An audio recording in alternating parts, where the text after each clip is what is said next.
कि हुकूमत ने नावे पातशाह शहीद कर दिया। ये सिख शीश लैके आया है, इन्नी वड्डी कुर्बानी करके आया है। और मेरे गुरुदेव बड़ी छोटी जी उम्र, पौने 9 साल की कुल उम्र है। भाई जैता जी के कोलों पूज पिता जी के शीश नूं स्वीकार करके संगत के सामने पूछ रहे ने, जैता जेड़े गुरु के सिख नाल गए, कहने लगे सतगुरु अत बेरेमी दे नाल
सरदार हरमनजीत सिंह जी विदेश जाने संगत विच गुरु के पावन दरबार विच अरदास करते हैं। संगत की अरदास गुरु के दर से प्रवान हुई।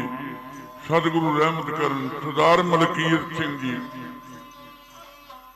जिन्हों ने रहमत गुरु की बटाले नगर विच जिन कारोबार उन्होंने वालों माया भेजी गई। सरदार सुखदेव सिंह जी गुरु घर के आनंद सेवादार कल तो लैके लगातार वेख रहे हैं, उन्होंने वालों माया भेजी गई इस पावन दरबार में बतौर स्टेज सैकटरी।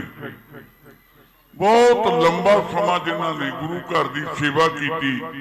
मैं कल अंदाजा ला रहा था कि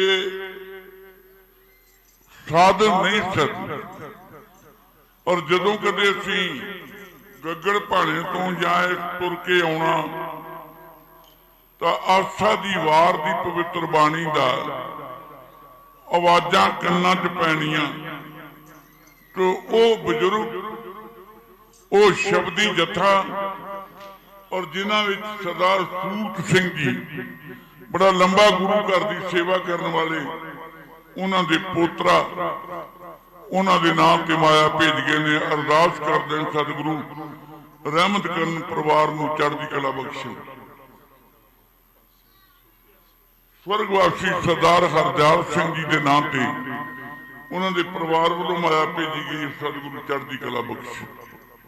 ध्यान दिया जे मैं बेनती कर रहा था कि धन गुरदेव नावे पातशाह जी अपनी पावन बाणी विच कुछ नशियां का जिक्र करते हैं। जोबन धन प्रभता के मद में ऐनस रहे दीवाना। सतगुरु कहते जोबन का नशा, धन का नशा ते प्रभता, एक पिंड तो लैके इलाके च लोग मैनू जानते, जिस बंदे दे कोल 3 नशे इकट्ठे ने, उहदे कोल जवानी भी है, खूबसूरती भी है, राज भी है। सतगुरु उस मनुख का जिक्र करके अपनी पावन बाणी च कहते ने, माया धारी अत अन्ना बोला, शब्द ना सुने बहु रोल कचोला। एक काजी सतगुरु जी नूं अंत मौत का डरावा ते जिस काज लई सतगुरु आप आए ने, उन्होंने लालच ठुकराए मौत प्रवान की, गलबात टुट गई, वापस लोहे के पिंजरे च लिया के सतगुरु जी ने फिर कैद किया गया। अगला दिन चढ़िया, काजी ने एक सिपाही नाल लिया, कोल एक बर्तन ऊपर रेशमी रुमाल दिता, सतगुरु जी के पिंजरे के कोल जाके काजी ने गुरदेव उत्ते सवाल किया, कहन लगा तुहाडा शरीर किवें? सतगुरु कहंदे कल नालों बड़ा चंगा है, मैं जदों तैनूं मिल के आया। काजी कहंदा तुहाडे जिस्म विचों खून ते चर्बी दीयां धारां वह के धरती ते डिगदियां ने, जिसों फट्टड़ है ते जे कहो ते तुहाडे फट्टां उत्ते मैं मरम ला देवां। धन गुरु तेग बहादुर साहब काजी की गल सुन के हसे, लगे शायद मेरे जीवन, मेरे वड वडेरिया, मेरे परिवार, मेरे घराने नूं नहीं जानदा। हुण सतगुरु अपने जीवन की कहानी लोहे के पिंजरे काजी नूं सुणाउण लगे ने। कहंदे मेरा जन्म मीरी पीरी के मालिक छेवें पातशाह धन गुरु हरगोबिंद साहब के घर माता नानकी जी की कुख विचों श्री अमृतसर की धरती विच होया। एक बेनती करा गुरु प्यारिओ, दुनिया के किसी भी कोने से कोई सिख बैठा ते अरदास करदा श्री हरमंदिर साहब जी के दर्शनां दी, याचना करदा इशनान ते असीं कई बार बड़ी काहली च जाने हरमंदिर साहब दे इशनान किया, दर्शन किए ते वापस मुड़ आए। असल विच जिहड़ी साडी अरदास है ना, ये 5 सरोवर गुरु साहबाना ने आप अमृतसर विच अपने हथी इन्हां दा टप लाया। 5 श्री गोविंदवाल साहब की बौड़ी तो बाद सिख जगत का पहला सरोवर तीसरे पातशाह जी ने अमृतसर में आरंभ किया। इसका नाम उन्होंने रखा है संतोख सर। तुसी कोतवाली के लागे जाते जी टाली साहब भी कहा जाता है। तीसरे चौथे ते पंजवें 3 गुरु साहबाना ने इस सरोवर को मुकम्मल किया। संतोख सर सतगुरु तीसरे पातशाह जी ने समेत परिवार के रहायश लै आंदी श्री अकाल तख्त साहब जी के पीछे गुरुद्वारा गुरु के महल मौजूद। तीसरे चौथे पंजवें छेवें 4 गुरु साहबाना के परिवार की रहायश इस जगह पे है, जिसका जिक्र नामे पातशाह कर रहे हैं कि मेरा जन्म मीरी पीरी के मारे गुरु हरगोबिंद साहब जी के घर में। एक सरोवर का मैं जिक्र किया है संतोख सर, दूसरा है सुधा सर जिन्हों हरमंदिर साहब आपा कहते, तीसरा है राम सर, चौथा है विवेक सर और 5वां है कौल सर। जो कदे जाते जे ना तो इन्होंने 5 सरोवरों के इशनान जरूर करिया। एक दिन तकरीबन जे बहुता समा लगे तो 1 घंटे के 60 मिनट के ये सारे 4 सरोवरों के इशनान हो जाते हैं, बिल्कुल करीब नहीं। ये हरमंदिर साहब की यात्रा का सानू असल मनोरथ भी तां ही प्राप्त है। मैं बेनती कर रहा था कि सतगुरु कहते मेरा जन्म अमृतसर की धरती तो है। मेरे माता ते पिता ने मेरा नाम रखा त्याग मल। नाम रखन तो 14 साल मेरे माता पिता रिश्तेदार मैनू त्याग मल के नाम बुलाते रहे। मेरी उम्र 14 साल दी। मेरे पिताजी मेरी बरात लैके अमृतसर तो जलंधर के नेड़े करतारपुर चले। जगत मात माता गुजरी जी के नाल आनंद कारज जिन्हां दा पिछला पिंड अज दा हरियाणा अंबाले के बिल्कुल कोल लखनौर साहब पिंड मौजूद है। ये 10वें पातशाह जी का नानका पिंड है। इत्थे ही माता गुजरी जी और इन्हां दे पिता लाल चंद सपिक्खी ये खानदान इत्थे रहिंदा सी। आनंद कारज करतारपुर की धरती च होया। सतगुरु कहंदे विआह की रस्म तो वेले हुए तुरन लगे, माता कौला जी का अकाल चलाना हो गया, फिर टिकना पै गया। कहंदे माता कौला जी दियां रस्मां तो बाद मेरे पूज पिता जी का पालिया धर्म का पुत्र पैंदे खान अकिरत घंटा कर गया और जंग शुरू हुई। सतगुरु कहंदे 14 साल की उम्र विच काजी मैं हाथ में तलवार लैके उस जंग विच लड़े। एक पासे विआह है, एक पासे जंग। तो सतगुरु कहंदे 14 साल की उम्र विच जंग जित के मैनू पिता जी ने कोल बुलाया, छाती ना ला के कहन लगे मैदान विच तलवार बड़ी चलाई है, मैदान विच तेग बड़ी वाही है, तुसी त्याग मल नहीं, तुसी तेग बहादुर जी। 14 साल की उम्र में करतारपुर की चौथी जंग तो बाद मेरे पिता 6वें पातशाह जी ने मेरा नाम बदल के त्याग मल तो तेग बहादुर रखिया। जिंदगी का एक गुण भी दे दिता। मैं वैरी के जिस्म उत्ते तेगां दे फट मारने सीखे ने, अपने जिस्म उत्ते तेगां दे वार सहने सीखे ने। मेरे जीवन विच मरम नूं कोई थां नहीं। काजी ने रेशमी रुमाल पिछे हटाया। सिपाही दे कोल जिहड़ा बर्तन है भरी नमक दी मुठ सतगुरु जी दे पावन सीर तो लैके चरना तक लोहे दियां सीखां वज वज के जिस्म फट्टड़ लगे नमक दे नाल खून फुहारे दे वांग फुट फुट के सतगुरु जी दे शरीर विचों लोहे दे पिंजरे विचों धरती ते डिगदा वेखदा गुरु घर दा दीवान भाई मती दा। आग्या दिओ हजूर, 2 शहर धरती च गर्क कर दिया। सजा दे दी गई। समा थोड़ा है मेरे को कि शरेआम दिल्ली के बाजारा च ढोल मरवा के दिल्ली के चांदनी चौक विच इकट्ठ करके भाई मती दाब के सिर ते आरा रख के इनू चीर के शहीद किया जावे। 2 उंगलां जद शीश विच आरे पाया चीर। मती दास फिर आखदा सुन काजी धर धीर, रोम रोम विच मैंडड़े ओ वसदा प्यारा आप, दीन मनना जुलम धर्म छड़ना पाप, आरा प्यारा लगत है कारा करो बनाए, और सिर जांदा ते जान दे मेरा सिक्खी सिदक ना जाए।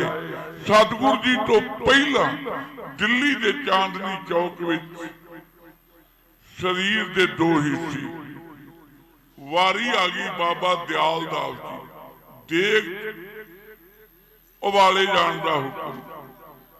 साध संगत जी मैं गल कह लगा कोई मेरा पक्का दावा नहीं कि केवल इथों तक ही सीमित जां इथों तक ही इतिहास। मैं जिन्ना को पढ़िया ओदे मैं दावे नाल जिहड़ी गल कहन लगा कि जिस दिन तो भाई दयाल दास जी नूं देग विच उबालिया ते शेरे पंजाब दा राज सिख राज बनन तक इस घराने दे 78 शहीद ने जिहड़े धर्म वास्ते कुर्बान हुए। 78 भाई दयाल दास जी 12 भरा सन, 11 भरा शहीद। भाई मनी सिंह इन्हां दा भरा है, 12 पुत्र सन, 12 दे 12 शहीद। इंज मासी दे पुत मामे दे पुत कुल घराना। दयाल दास जी की कुर्बानी तो बाद सती दास रूह लपेटिया शरीर उदारे पैर बदे छत नूं सिर लटकाया ते रूह नूं अग ला के। ये 3 कुर्बानियां सूरज चढ़न तो लैके ठीक शाम के 4 बजे तक दिल्ली के चांदनी चौक विच हो गई। शाम नूं 4 बजे नावें पातशाह जी नूं अंतरे वक्त लोहे के पिंजरे विचों कढ के हुकूमत ने उचेचे तौर पर दिल्ली एक थड़ा तैयार करवाया है। सतगुरु चौकड़ा लगा के थड़े ते बैठ गए ने। समाणा जिला पटियाला का शहर, जिन्हों जलादा का शहर कहा जाए। एक जलाद आया, हाथ में तलवार, ना जलालोदीन। धन गुरु तेग बहादुर साहब महाराज जी अंतले वक्त काजी ने माया, फिर रात ते अजे मौत का हुक्म देन लगे। समाणे के रहने वाले जलालोदीन धन गुरु तेग बहादुर साहब महाराज जी कहन लगा मैनू जानते जे। सतगुरु कहते चंद टकियां लई, चंद पैसे लई तेनू कातल, मैनू कतल करन लई खड़ा। बड़े फख्र दे नाल कहन लगा शायद तुसीं मेरे वल वडेरिया मेरे परिवार नूं नहीं जानते। जदों लाहौर दिल्ली दरबार नूं आगरा दरबार लोड़ पई, मेरे तो पहला मेरा पिता दादा परदादा धर्मियां नूं कतल करदे रहे। मैं एक खानदानी पेशावर कातल। ते धन गुरु तेग बहादुर साहब कहन लगे जे तू खानदानी कातल है, मैं खानदानी शहीद।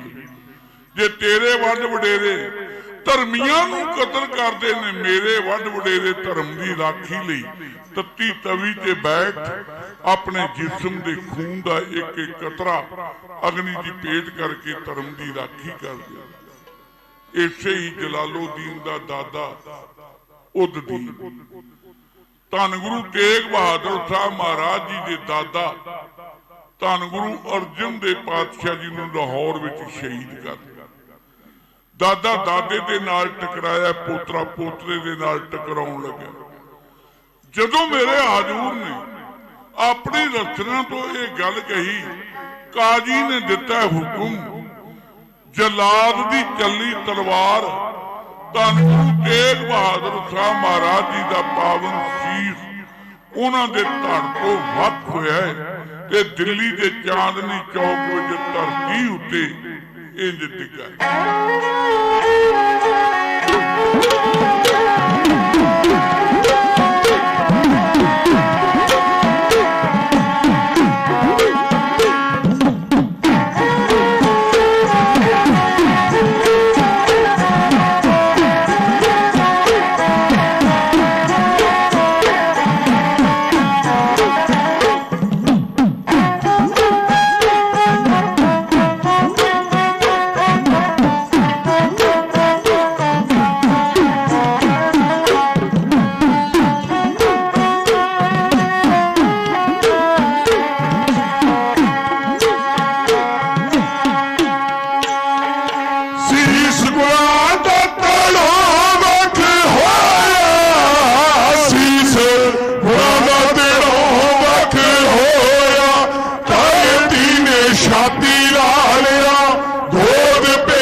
जिन्हां दा मैं अक्सर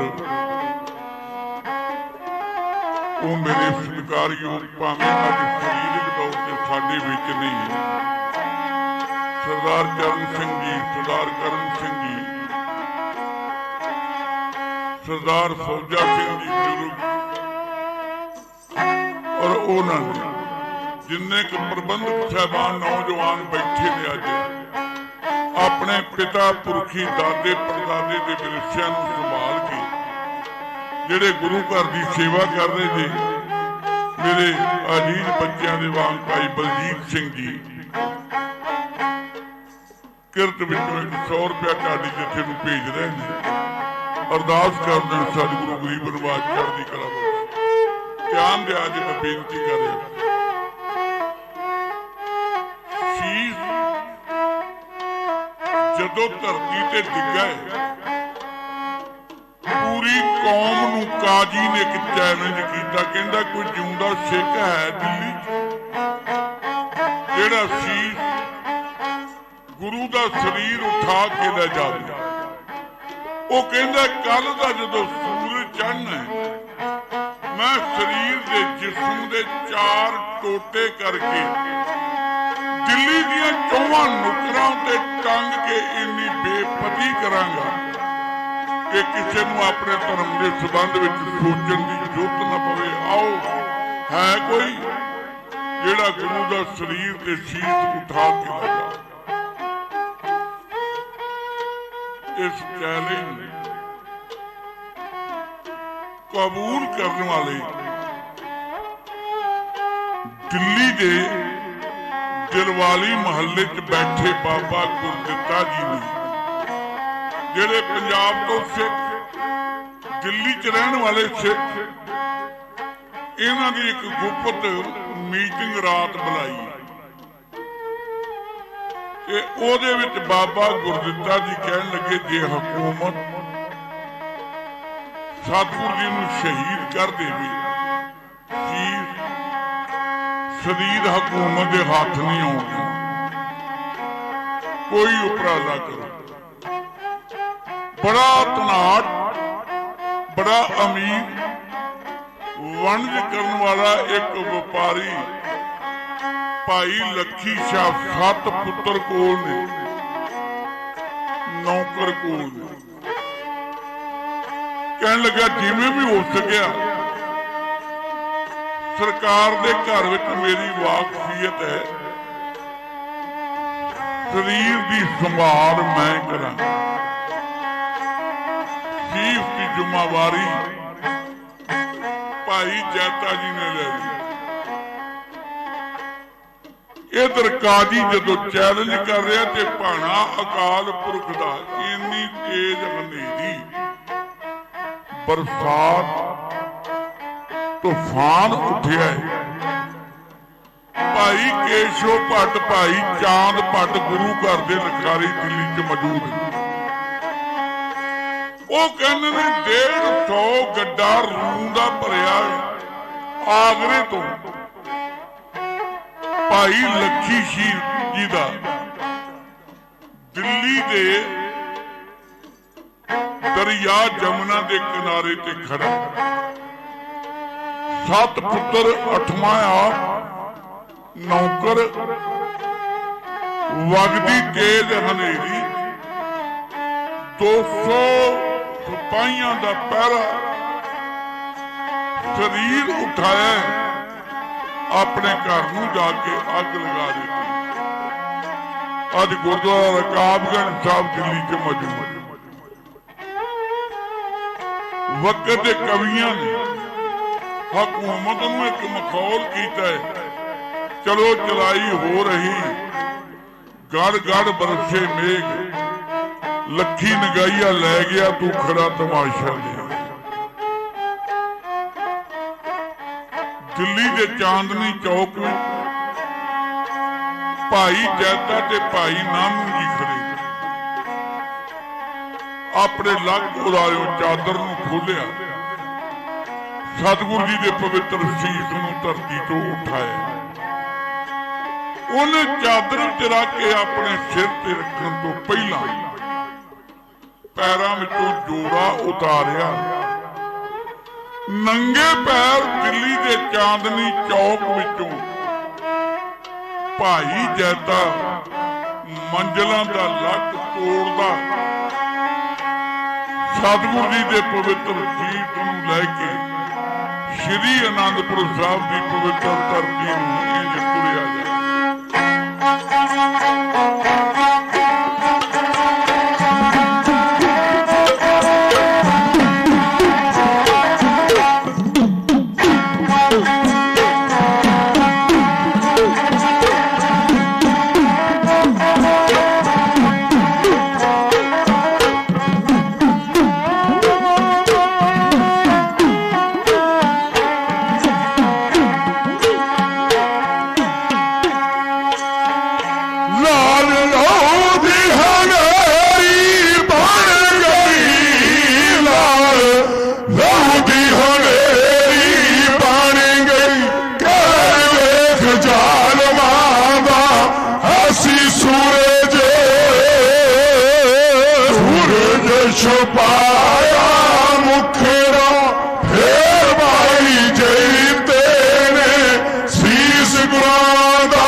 ਮੇਰ ਜਾ